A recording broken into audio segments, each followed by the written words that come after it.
Tariq Amanullah. Joseph Amatuccio. James M. Amato. In New York City, the annual reading of the names commemorates those killed at the World Trade Center, the Pentagon, and United Flight 93. It's been 24 years now since the terror attacks on September 11th. And every year now, for 24 years, 9/11 brings with it a lot of emotions. UW Health Psychologist Shilagh Mirgain joins us with ideas on how to cope with this. Good afternoon. Thanks for having me. Yes, you know, it does, I think, collectively take us back to that day. It doesn't really matter how far out we are. What do we do? How do we process it 24 years later?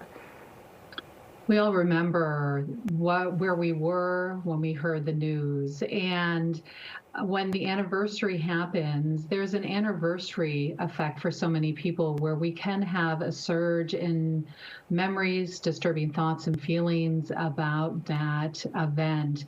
And I think it's so important to give yourself space to practice some self-care, maybe not watch images of the event itself. Go out in nature, surround yourself with people who care about you, or just do something that would feel good.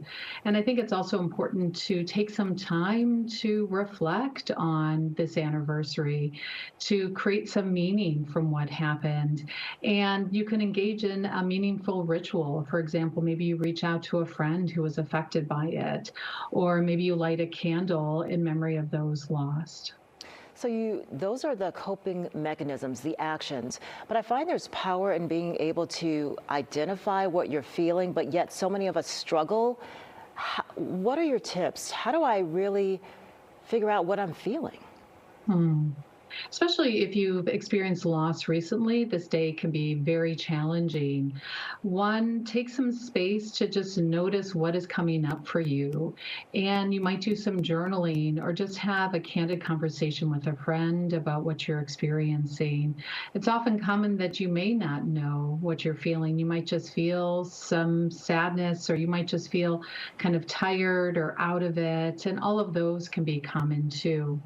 And there are great resources out there to help you identify what you're feeling, and then think about doing something constructive with it, like exercise, for example. Go to bed early tonight, do some relaxation practice or mindfulness, or even just do something that would be enjoyable to distract yourself. And you hit it on the head when you said tired and out of it. I've just been in this fog today, and I think it's the combination of 9/11 and also yesterday's violence. Sometimes it just seems it snowballs. Absolutely. And I think we're living in a time where there's just so much happening in the world that can drag us down.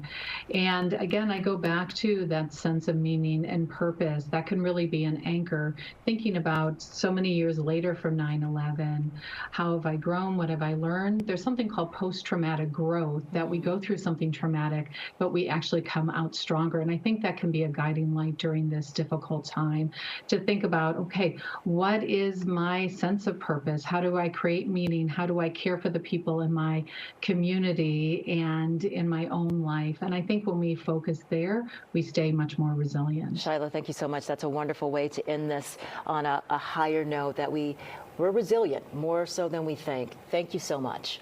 Thanks for having me.